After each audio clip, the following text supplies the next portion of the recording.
Sa panahon ng mabilis na impormasyon at kaliwat kanang balita, kailangan mo ng isang channel na mapagkakatiwalaan, diretsyo at para sa bayan.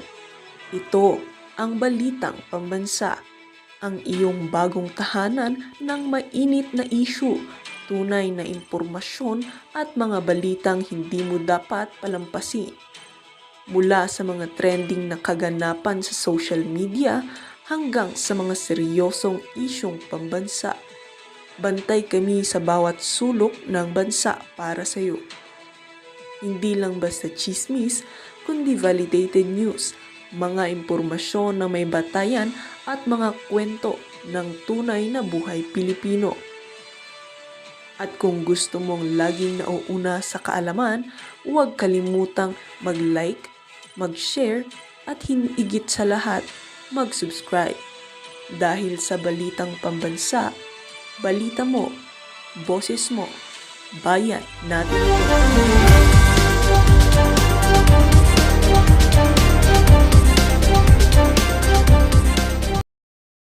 Gamit ang bribe, gamit ang pagbayad dito sa mga kongresistang kasangkot nga dito sa pagbili ng mga prinsipyo ng ating mga kababayan through this People's Initiative. So kanina napag-usapan namin ni Attorney Vic, napag-usapan namin ni Attorney Glenn, yes, kahapon, but dito kitang-kita na yung lead convener ng pirma na si Mr. Oñate ay nauutal-utal. Okay. So nauutal-utal siya nung mga kino-question siya kung sino yung mga kongresista na kasama niya sa meeting kung saan pinag-uusapan nila itong People's Initiative na ito. Doon sa clip na napanood ko, tinatanong siya ni Senator Amy kung ito bang litratong ito during that meeting na may mga folder sa table, saan ba naganap itong meeting na pinakita, finlash doon sa Senado. At talagang obvious talaga, malinaw pa, crystal clear na nagsisinungaling ito na dinidepensa niya, kumbaga nilalabas niya sa picture si Speaker Tambaloslos at saka si Zaldico na marami nang nakulimbat sa pera ng bayan at nilalayo niya. Pero pag nagsisinungaling ka, lalo kang talagang manganganak ng kasinungalingan yung mga sinasabi mo. So, nalaman natin, okay, yung mga nakapanood na yung meeting ay ginanap sa bahay ni Tambaloslos, ni Romualdez, kung saan pinag-uusapan nila kung paano daw makakatulong, okay, itong mga ka-meeting nila o yung mga kongresista doon sa litrato para i-push ang People's Initiative. Actually, mga palangga, kahit hindi mo tapusin ang hearing na yun malinaw pa sa sikat ng araw na ang nasa likod talaga ng paglapastangan sa Pilipino, paglapastangan sa budget, pagbayad, pagbribe sa mga kongresista at pakikipagsabuatan ng mga kongresistang ito. Ang nasa likod nito ay si Tambaloslos at si Romualdez doon sa meeting na yon, doon sa hearing na yon na nauutal. At syempre, pag sinabi mong Tambaloslos, kasama dyan si Lisa Smugs. So mamaya dadako tayo kay Lisa Smugs, di ba? So, napanood nyo ba? Napanood nyo yung mga eksena doon sa Senate hearing? So later on, babalikan natin. Pero gusto ko lang idagdag lang ng konti doon na i-update kayo na kitang-kita na utal-utal itong kasabwat ni Romualdez na lead convener at iba pa nilang mga kasabwat doon na si Martin Romualdez aka Tambaloslos ang punot dulo ng pambubaboy, panglilinlang at pangawat ng pera ng bayan para suhulan silang lahat at i-push ang People's Initiative para what? Para baguhin ang ating konstitusyon at what? Para magkaroon ng extension of term limit sa kanyang pwesto sa pwesto ni Kuting kasi mismo may text message dyan na ipinakita ko sa inyo si Senator Amy Marcos na pinapayagan siya ni Kuting. Di ba? Hirap na hirap ako kanina kay Attorney Vic, hindi ko matawag na Kuting si Kuting yung dati yung friend niya. All right, but syempre you have to respect your your guest Unless na lang kung game siya sa mga kuting-kutingan, di ba? But anyway, I tried my best. Na-miss ko kasi si Kuting eh. Ayan. So anyway, mga palangga, di ba, nakita ninyo yung text message na galing ka mismo kay Senator Amy na may basbas sa likod. May basbas yun ng kanyang kapatid at ni Lisa Smugs. Etong People's Initiative na ito. Kaya naman, ganun kalakas ang loob nitong si Romualdez kasi nga, magkasabot sila ni Lisa Smugs. Tingnan mo yung itsura nila, halos kambal na sila, di ba? Halos magkahawig ng mga jutang Genemes. Yun ang nami-miss ko sa kanina kay Attorney Vic. Ayoko lang siya, syempre. Yan naman, shock. Although, syempre, napapanood niya ako. But I would like to say thank you dun sa, again, kay Attorney Vic na nag-speak up day na siya. Mamaya na yung boljakan sa sa Vietnam. Exciting 'yon. So kanina, mga kaibigan, sa interview ko kay Attorney Vic, yung hindi pa nakakapanood, please panoorin niyo, talagang doon ay maliwanagan kayo. Although si Attorney Vic ay parang prim and proper na yun ay napanood ko naman siya sa kanyang mga interview, but smart and you really learn a lot, and he answers straight from the heart. And doon sa interview na yon, malinaw na, okay, sa akin ang lahat. Although hindi man siya brutal like me, kasi di man siya maharlika, di ba? Ang pinaka-tanong ko doon na masasabi ko na totoo yung mga sinasabi ko ay nung tinanong ko siya tungkol sa may mga pagkakataon ba na, narinig mo, na witness mo, na si Bongbong o si Kuting ay, naging binulyawan o may physical abuse or verbal abuse na ginawa ni Lisa Smugs.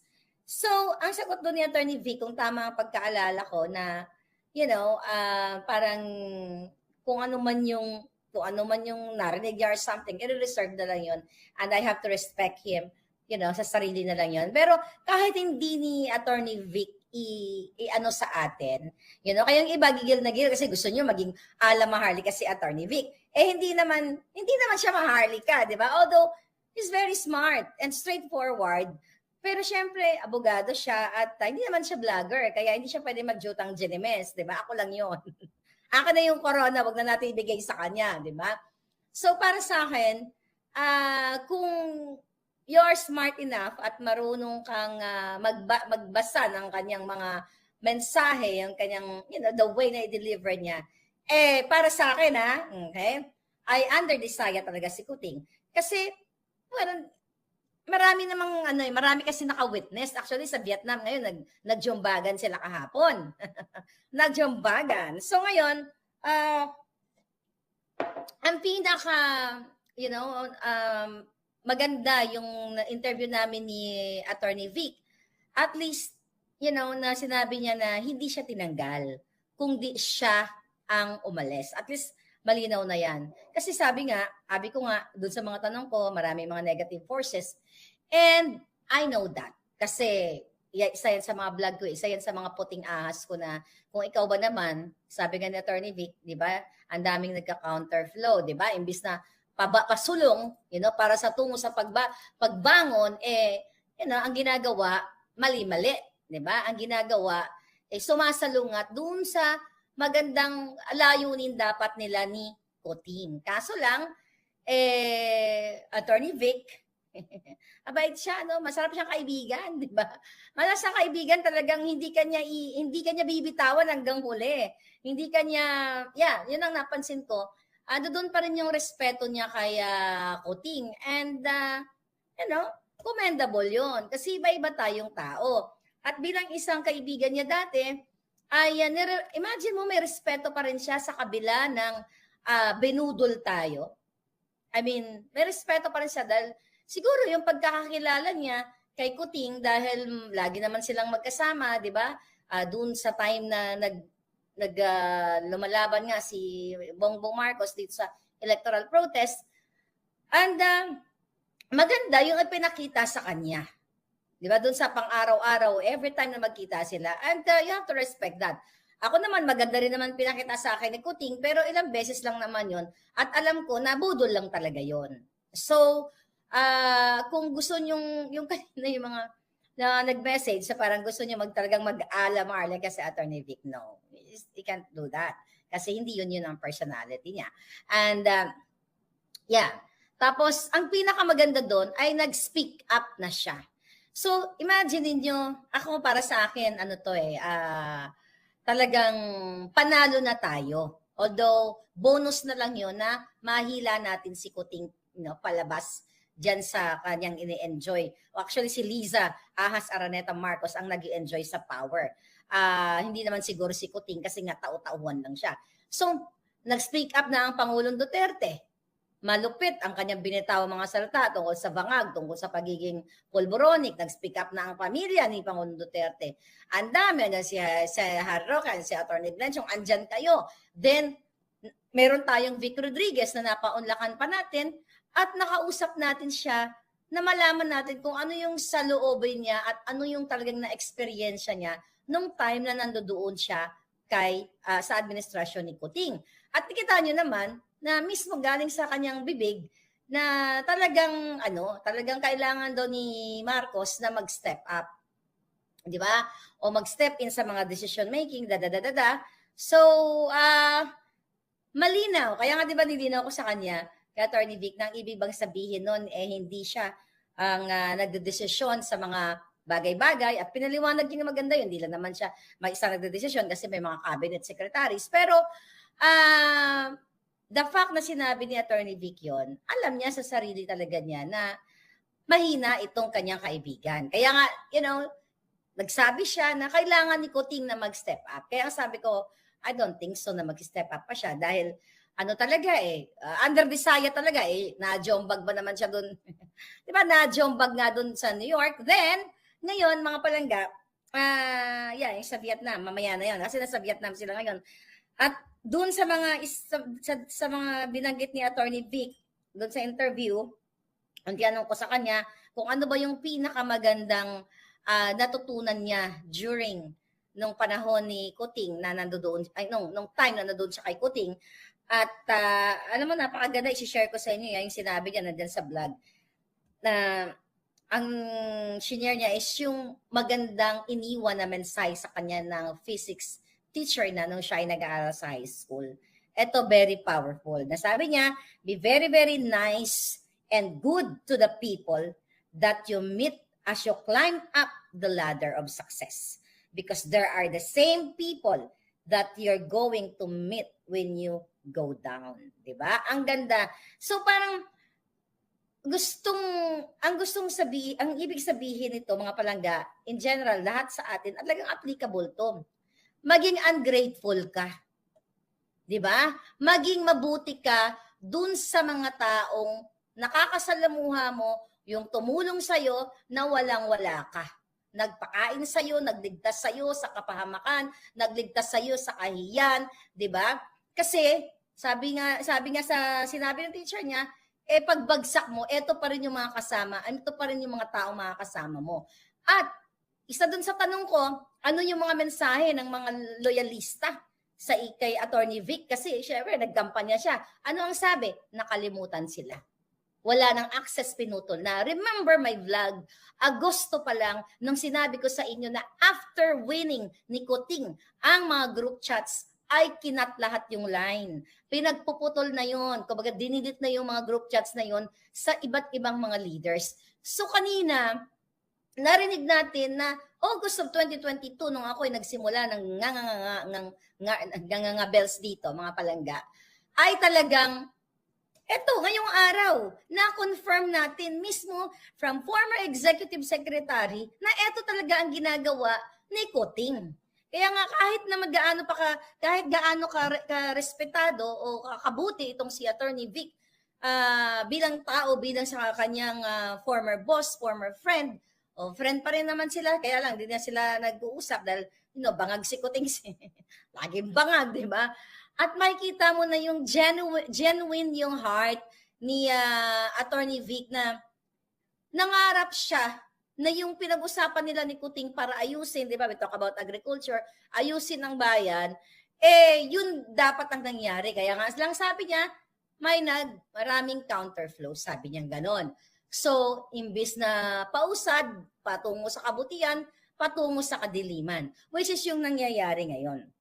So, malinaw, mga kababayan, na ang Maharlika na kuda ng kuda, mag-isa lang, di ba, dati, ay ngayon ay tuluyan ng naliwanagan ang lahat na totoo ang pinaglalaban natin dito. Even akong isa sa mga loyalista na nakilala nila ayon kay Lisa, ay talagang nag-speak up as early as August of 2022, nag-speak up na ako.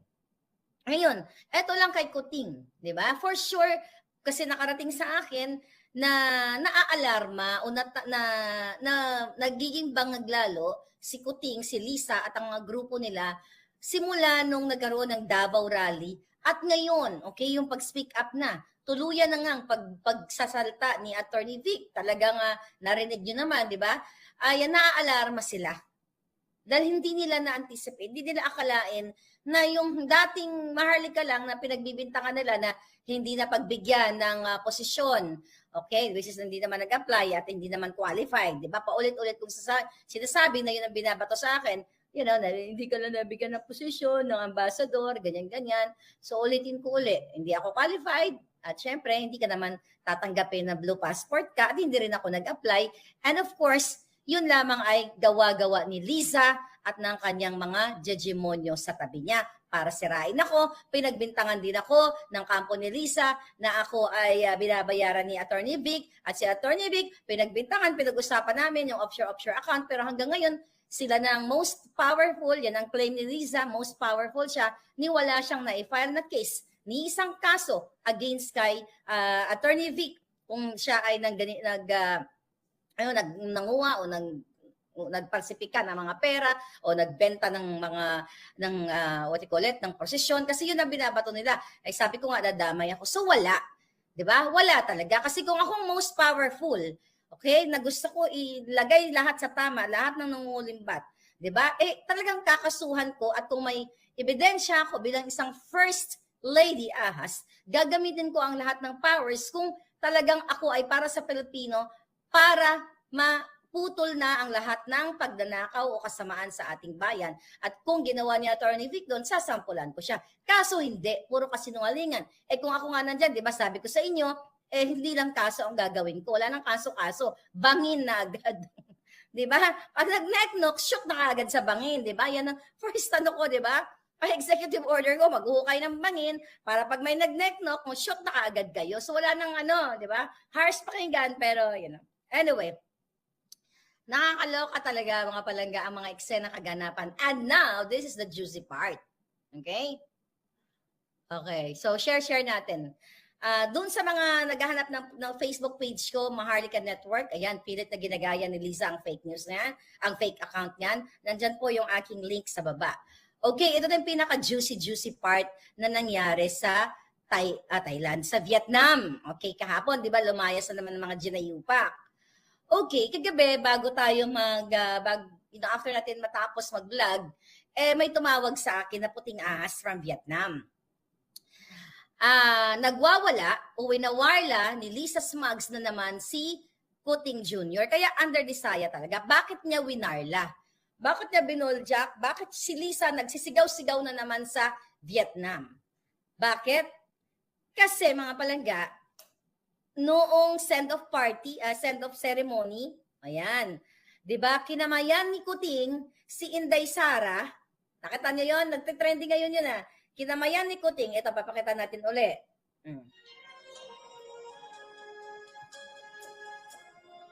Ayan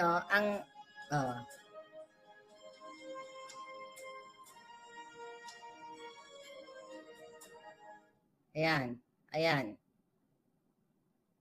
Nakita nyo?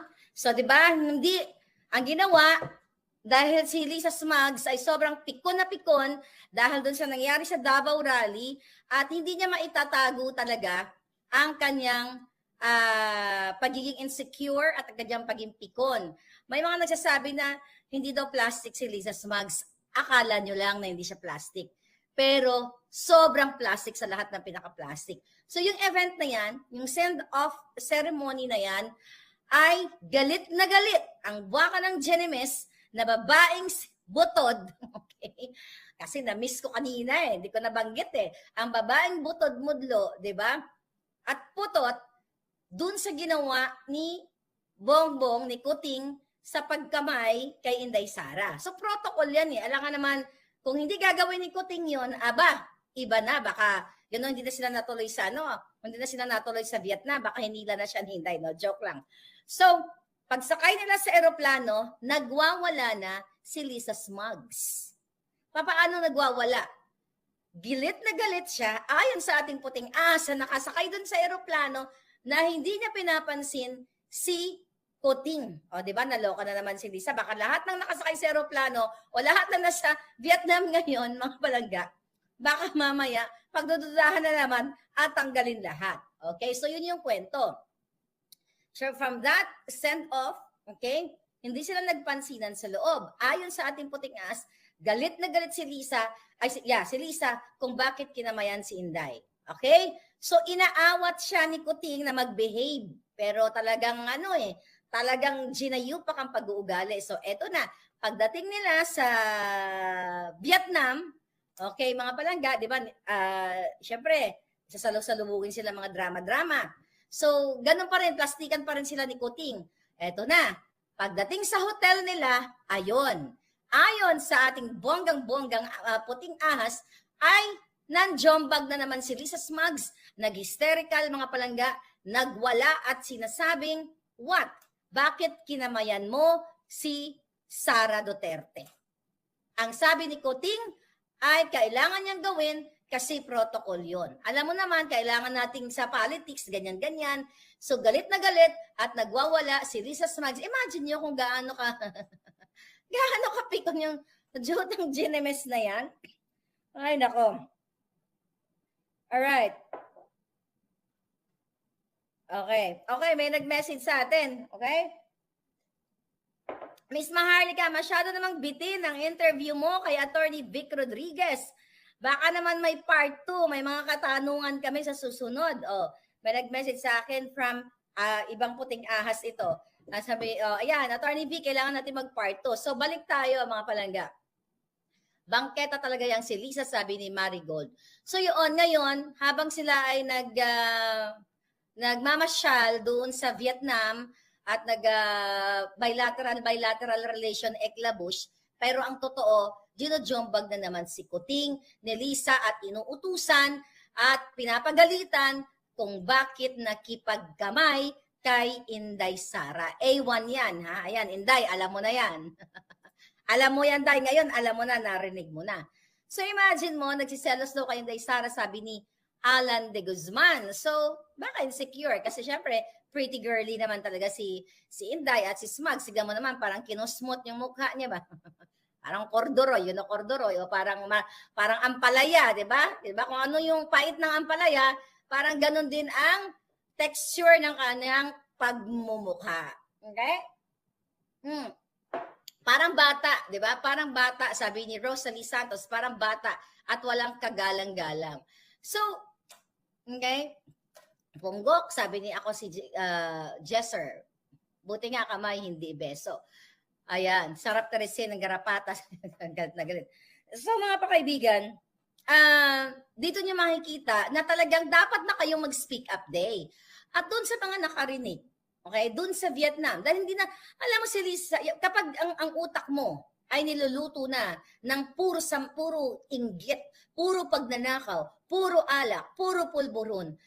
Sabi nga ni Spokes Roque, panood ko yung vlog niya nung kanina ba yon, tungkol doon sa pulburonic naman ni Kuting, hindi ka talaga makakapag-function ng tama. Diba? Kung ako nga lang, pagpuyat ako bangag ako minsan. Diba? Minsan, naalala ko dati, puyat, hindi ako nakapagpahinga. Ang pinag-uusapan ko si Andres Bautista ng Comelec noon. Ang pinagsasabi ko, ang apelyido na binabagyo, Andres Bonifacio. Kung hindi pa kayo nag-message, ma'am, hindi po si Andres Bautista, si Andres Bonifacio. Ay, hindi po si Bonifacio, si Bautista po. So kung hindi ka nakakapagpahinga, puyat ka, di ba? Talagang hindi, minsan bangag-bangag ka din. Ang importante lang, yung pagiging bangag mo, ay dahil sa pagiging hardworking mo, pagtatrabaho mo, hindi dahil sa polboron. Kasi, kung hindi pikon si Lisa Smugs at hindi rin pulboronic ang utak at nicotine na ang utak niya at puro jalak ang nasa laman ng ano niya, ng coconut shell niya, 'di ba? Hindi siya mag-acting na ganun. 'Di ba? Hindi ka kahit gaano pa kainis mo dun sa taong 'yon, 'di ba? Maging ano ka, aayos ka kasi napapanood ka hindi lang ng mga Pilipino kundi ng buong mundo. So kung ang mga international observer ang titingin dun sa ginawa niya, yun ay isang pagiging bangketa, 'di ba? May nag-comment diyan kanina.